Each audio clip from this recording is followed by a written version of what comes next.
Hello and welcome, friends. Welcome to a new series of the channel. I'm sorry, my desk office is quite a mess, but I tried to gather as much as I could about this new subject.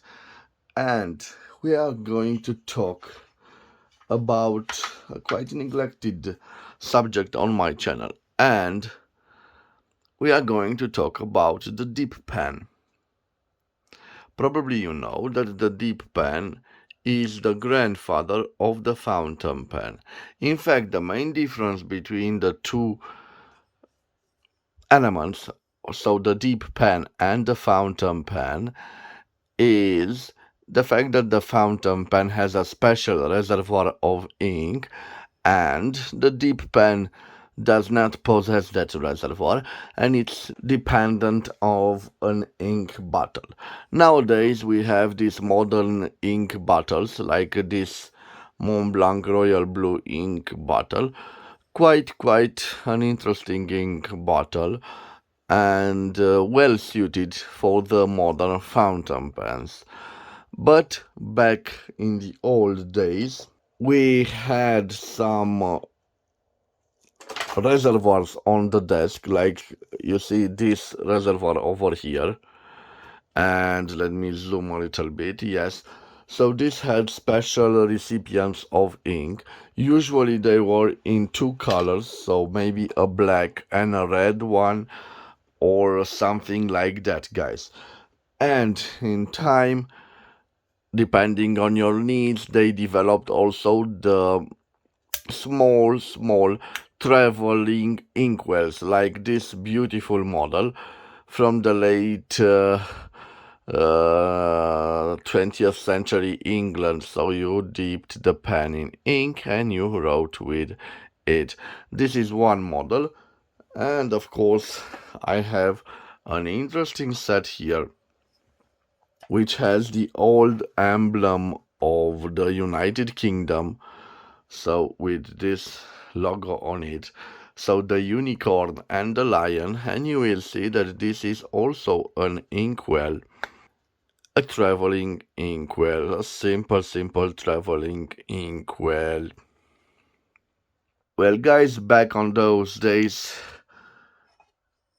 the fountain pen, so the writing instrument, was dependent of an inkwell. What did the fountain pen bring? Well, it united those two items in one individual writing instrument that had also a large reservoir of ink, and it could bring autonomy to the writer, but also he spent he didn't have to spend so much time dipping the pen in ink and writing with it till it doesn't fill with ink. And of course, it managed to save the writers or the user time because he didn't have to dip the pen each time it ran out of ink. Well, guys, the deep pens are really interesting subjects. And why do I say that, guys?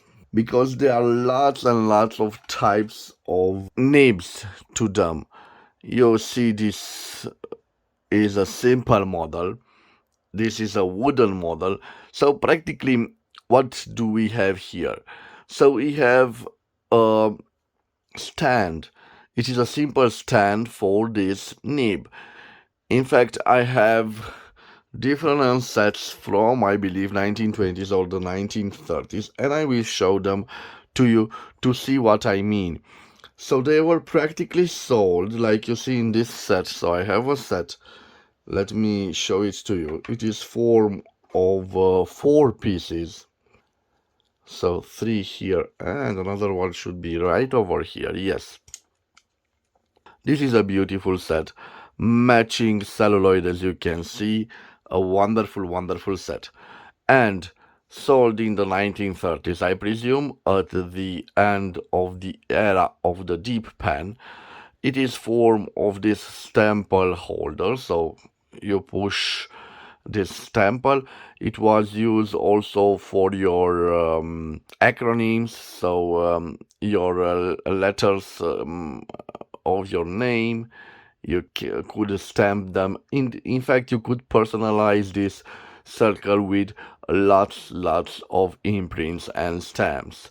Here it is, the first object of the set. I will put it separate. Okay, let me put it right over here to okay, the next was the letter opener. So back then, the correspondence receiving large amounts of envelopes required a special tool to easy and rapidly open them. Another piece of the set, matching celluloid, as you can see, and it had the beautiful mechanical pencil, which was quite popular at the end of the 1900s, 1800s, and the beginning of the 1900s. Quite a reliable instrument and a good piece always to carry with you, especially when ink was not available. Okay, and this set includes this interesting object, and you probably are wondering what it is. Well, it is the same as the green one, but it lacks that piece of steel nib. So you could put a steel nib to this set. Speaking of sets, guys, I have on my desk a similar set, quite old, from Kaveco. Unfortunately, the set you saw before, this set, it is not personalized, and in fact, neither this set is personalized. So the only clue that it's a Kaveco product, it is on the box, and I think it's the original box of this particular set. And again, we have a beautiful Asian theme, I think, to the set. I think it was never used. I have this stamp. I have this interesting letter opener with a great blade. And again, I have the same deep pen as you saw on the previous set. So talking about sets, these were in general the sets of that time, guys. And I will put them aside here, so the Kaveco here, and also this set here, because I want to talk about other types of sets. So another interesting set that I recently acquired is this beautiful set. And I'm not a fan of ivory. In fact, I I don't find it interesting, that material, and I hope that this isn't ivory. I hope this is simple plastic. The seller told me that this might be ivory. Well, I don't know what to say, guys. Maybe this is a modern reproduction, and these white pieces you see here are made of bone or plastic. Let me tell you, well, I'm not a fan of that ivory material, and I'm sure you are not a fan of that material. In fact, I find it quite disturbing to kill those poor little elephants for their majestic ivory. So you must know, guys, that some of those sets were indeed made out of ivory, and I'm not so sure. It was maybe considered a luxury material, or in fact, I think it was a luxury material. And I know for sure some of the ivory came from the elephants, but they were also they came from that marine animal. I'm not so sure how to call it. Is bigger than a seal, and it has those great teeth. Um I'm not so sure. how it's called, and certainly I will leave the name of that animal after I search it on Google. So, guys, I bought it because I like this ancient type of lock, and let me show you what this set contains. So let me start with the basic elements that you can recognize. So this is a sharp letter opener, quite nice and elegant, I must add. This one is, as you can see, a mechanical pencil, but not an usual retracting mechanical pencil, but a steel one with a mine on top of it. And when that mine depletes, you must put another one, so in the same shape as the other. And it contains this deep pen, but this time it is fitted also with a nib. I will show you the details of the nib. So it looks like this. Interesting that we have a breathing hole right over there. Not all the deep pens have that breathing hole. And again, a wonderful piece. And another example of a set being sold those times.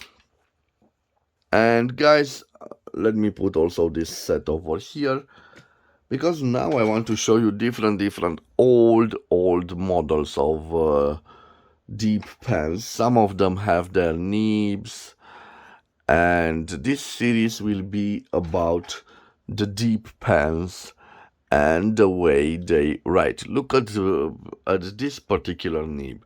So such an odd shape, and I have others that are quite interesting. Look at this one, for example, and look at this one. So they are all quite different.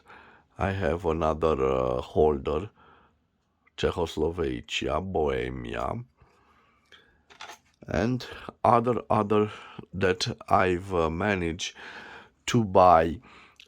They were bought individually, or they were included in some interesting lots of writing instruments. And you know that if I got them, I hold on to them.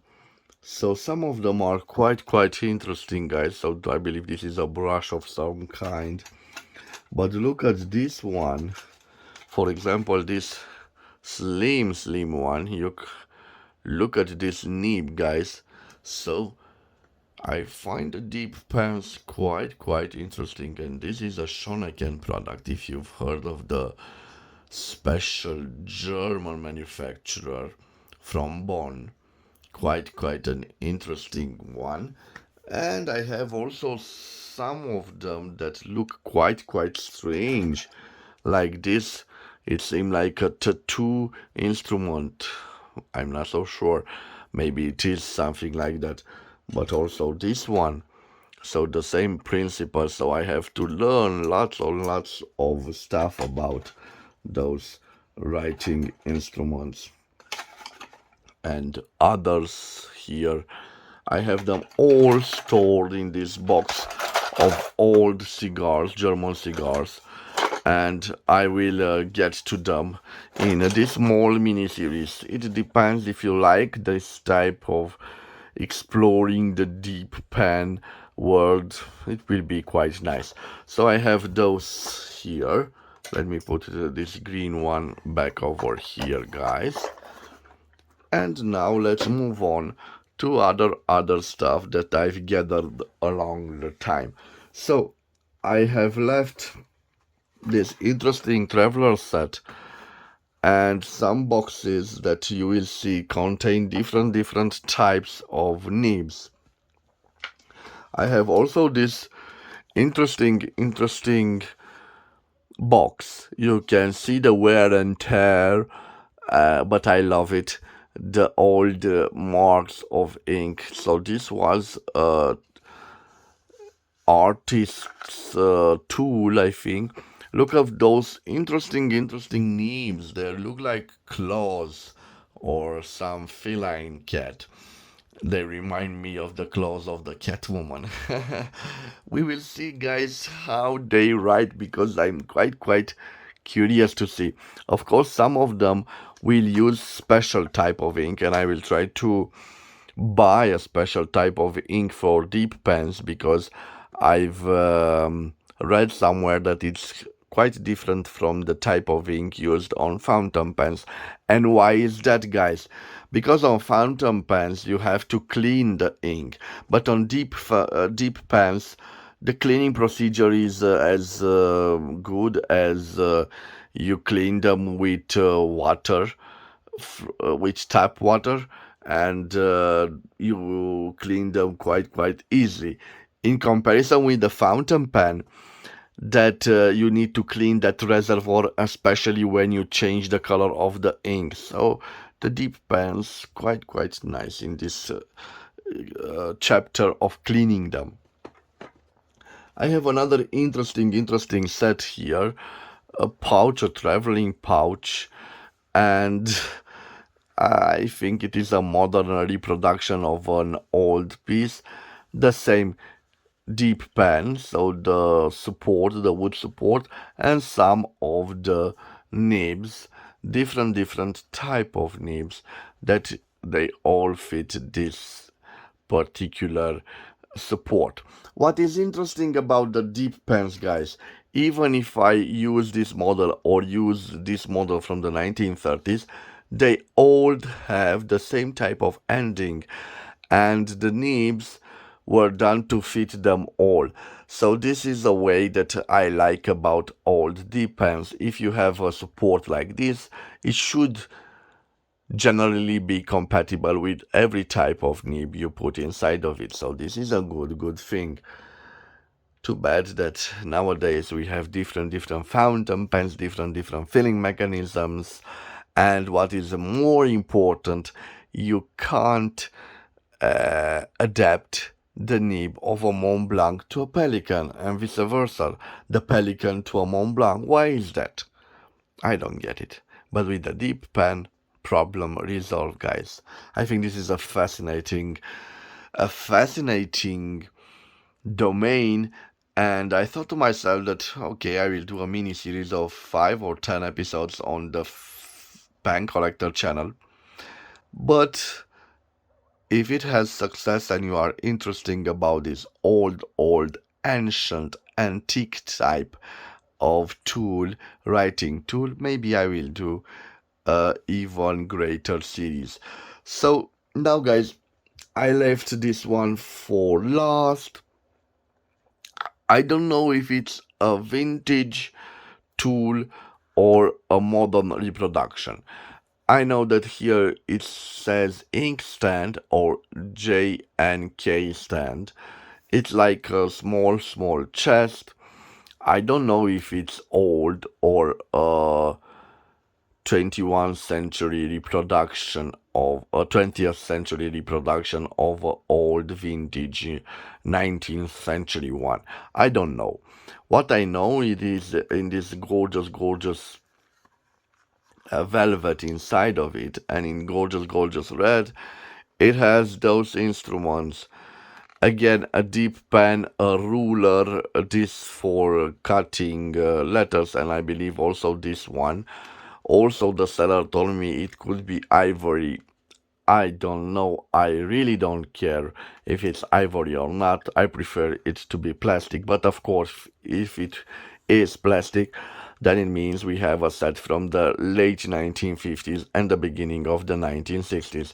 It's interesting that we have here the old logo of the Great Britain, and I've already shown you one part of it. So this is a mobile Inkwell, and this other box inside here, it contains that famous instrument that I told you about.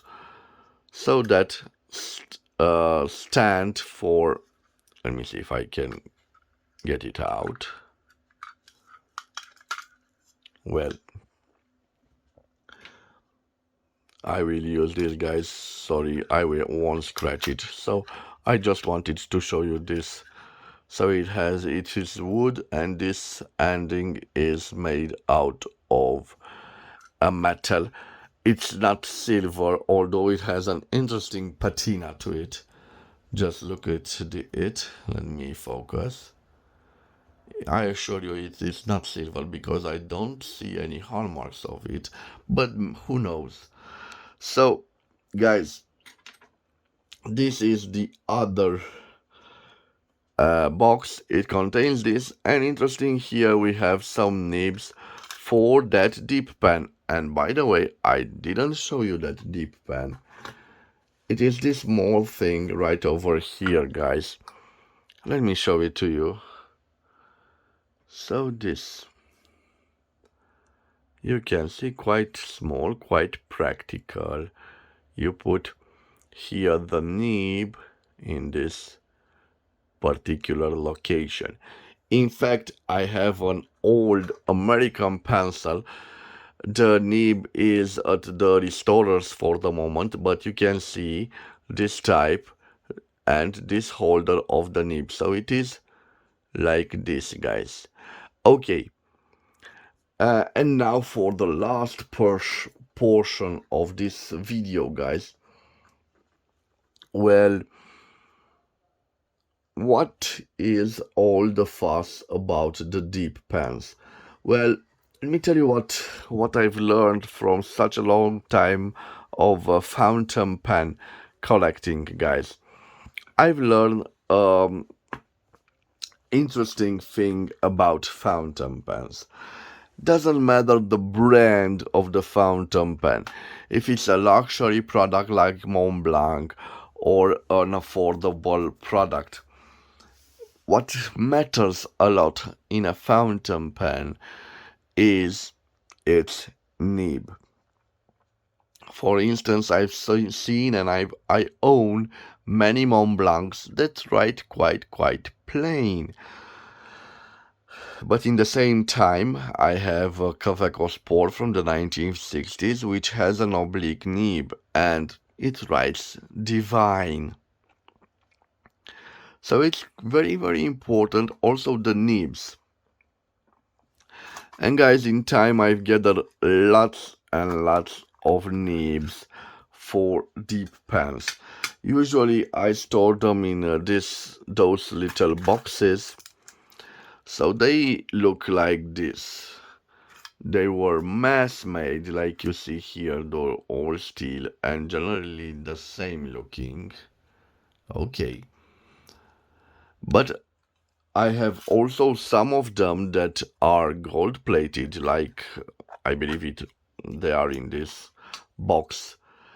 And some of them are even gold. Of course, not those models which clearly you can see they are gold plated, but other models, like the instance this fountain pen. When I bought it, I thought it was all solid gold, but only the nib is 14 karat gold. So, guys, these are a part of the nibs, and they are quite different. In fact, I have lots and lots of nibs, and I will show them to you all.